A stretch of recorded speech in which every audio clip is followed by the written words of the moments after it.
Bidhaa Karo mimi huwa na regret ile time nilirudia class 1. Sasa ningekuwa nishamaliza form 4, ningekuwa nishatafuta kazi ama nianze kutafuta familia. Ala, unadhani familia huanzishwa na kifungua kama gari? Kwanza sasa ningekuwa na TXL yangu. Tena soma. Wewe msichana jitume. Acha hizo mambo. Wewe wetu kuna do. Madhe angekuwa ananisupport saa hii. Mimi hapana, maisha ya shule na nilipelekwa shule kama akili yako haijakoma. Eti nini? Wewe na kichoko ngumu kama zile ovakando za kambani. Sasa unaniambia nini? Ala, kumbe uko mdogo ulikuwa na kichwa kubwa kama ya lori.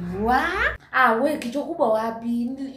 Okay, haikuwa kichwa kubwa. Okay, na nini ilikufanya ukarepeat basi? Nini ilifanya ukarepeat?